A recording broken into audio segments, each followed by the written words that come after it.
প্রিয় দর্শকবৃন্দ, স্বাগত জানাই আপনাদের শ্রীমদ্ ভগবদ্গীতা বাণী চ্যানেলে।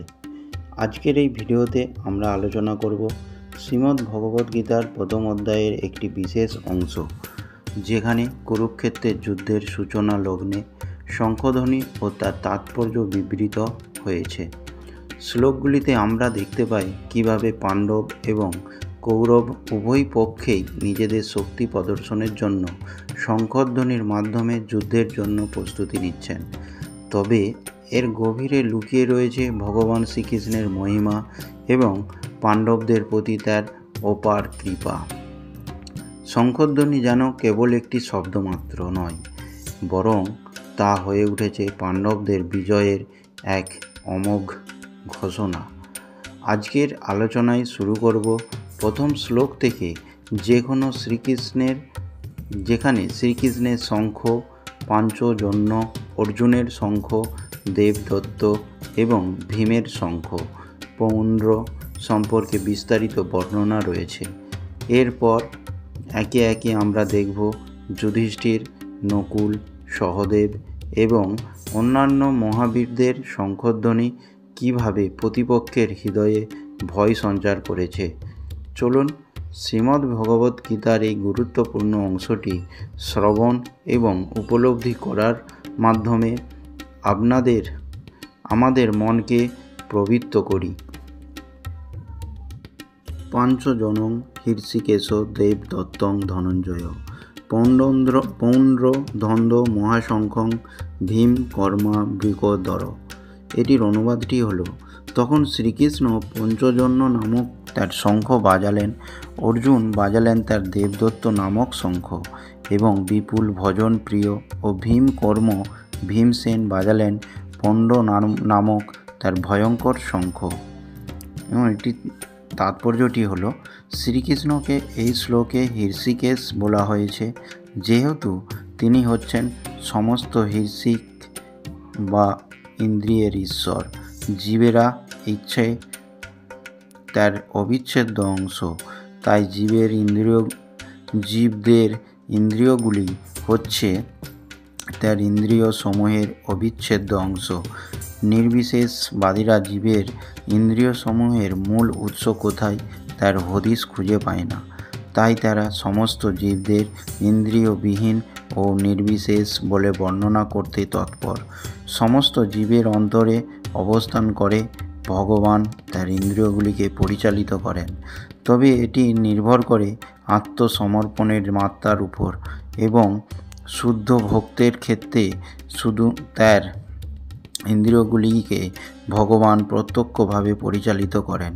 এখানে কুরুক্ষেত্রের যুদ্ধক্ষেত্রে অর্জুনের দিব্য ইন্দ্রিয়গুলিকে ভগবান সরাসরিভাবে পরিচালিত করেছেন, তাই এখানে তাকে হৃষিকেশ নামে অভিহিত করা হয়েছে। ভগবানের বিভিন্ন কার্যকলাপ অনুসারে তার ভিন্ন ভিন্ন নাম আছে, যেমন মধু নামক দানবকে সংহার করার জন্য তার নাম মধুসূদন, গাভী ও ইন্দ্রিয়গুলিকে আনন্দ দান করেন বলে তার নাম গোবিন্দ, বাসুদেবের পুত্ররূপে অবতীর্ণ হয়েছিলেন বলে তার নাম বাসুদেব, দেবকীর সন্তান রূপে অবতীর্ণ হয়েছিলেন বলে তার নাম দেবকী নন্দন, বৃন্দাবন যশোদার সন্তান রূপে তিনি তার বাল্যলীলা প্রদর্শন করেন বলে তার নাম যশোদানন্দন, এবং সখা অর্জুনের রথের সারথি হয়েছিলেন বলে তার নাম পার্থসারথী। সেই রকম কুরুক্ষেত্রের রণাঙ্গনে অর্জুনকে পরিচালনা করেছিলেন বলে তার নাম হৃষিকেশ।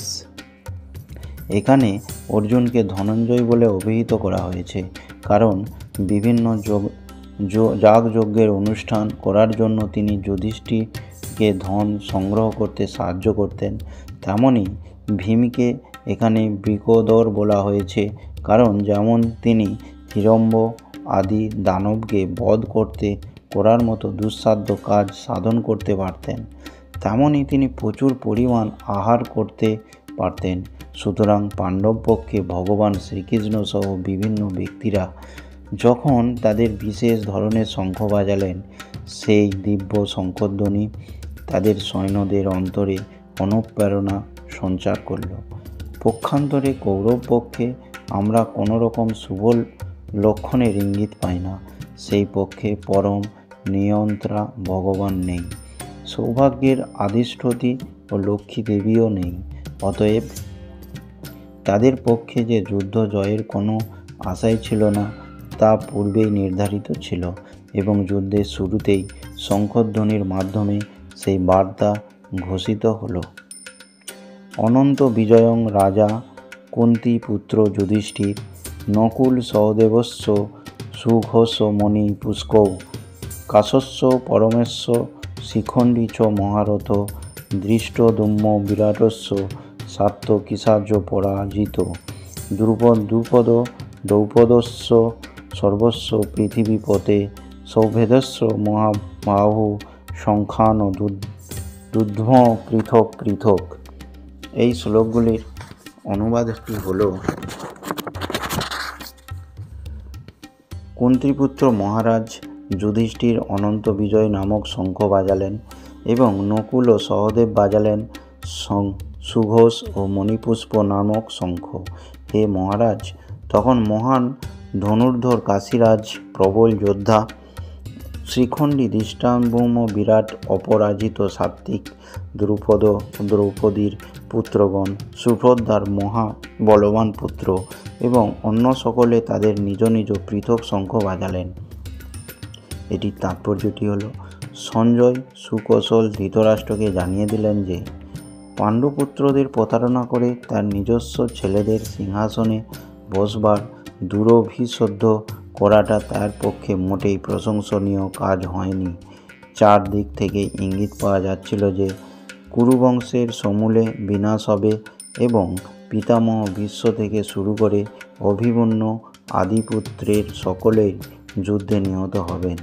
পৃথিবীর নানান দেশ থেকে উপস্থিত রাজা মহারাজ ও রথী মহারথীরা সকলেই নিহত হবেন।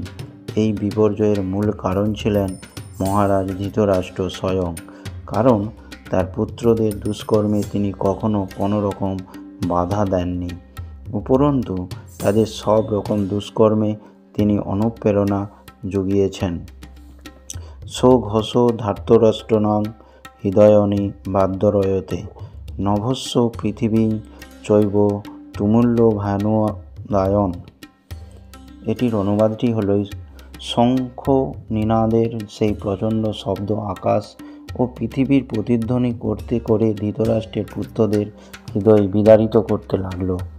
এটির তাৎপর্যটি হল, ভীষ্মদেব আদি কৌরব পক্ষের বীরেরা যখন শঙ্খ বাজিয়েছিলেন তখন পাণ্ডবদের বুক ভয়ে কেঁপে ওঠেনি, কিন্তু এই শ্লোকে আমরা দেখেছি যে পাণ্ডবদের শঙ্খনাদে ধৃতরাষ্ট্রের পুত্রদের হৃদয় ভয়ে বিদীর্ণ হলো। পাণ্ডবদের মনে কোনো ভয় ছিল না, কারণ তারা ছিলেন সদাচারী এবং ভগবান শ্রীকৃষ্ণের শরণাগত। ভগবানের কাছে যিনি আত্মসমর্পণ করেন তার মনে কোনো ভয় থাকে না, চরম বিপদেও তিনি থাকতেন অবিচলিত। অথ ব্যবস্থিনা দৃষ্টাং ধার্তরাষ্ট্রন কপিধ্বজ প্রবৃত্রে শস্ত্র সম্প্রাতে ধনুর দাম পাণ্ডব ঋষিকেশং তদা বাক্যমিদামহ মহীপতে। এই শ্লোকটির অনুবাদটি হল, সেই সময় পাণ্ডুপুত্র অর্জুন হনুমান চিহ্নিত পতাকা শোভিত রথে অধিষ্ঠিত হয়। তার ধনুক তুলে নিয়ে স্বর নিক্ষেপ করতে প্রস্তুত হলেন। হে মহারাজ, ধৃতরাষ্ট্রের পুত্রদের সমরসজ্জায় বিনস্ত দেখে অর্জুন তখন শ্রীকৃষ্ণকে এই কথাগুলি বলেন। এটির তাৎপর্যটি হল, কুরুক্ষেত্রের যুদ্ধের শুরুতেই আমরা দেখতে পাই পাণ্ডবদের অপ্রত্যাশিত সৈন্যসজ্জা দেখে ধৃতরাষ্ট্রের পুত্রদের হৃদকম্প শুরু হয়ে গেছে।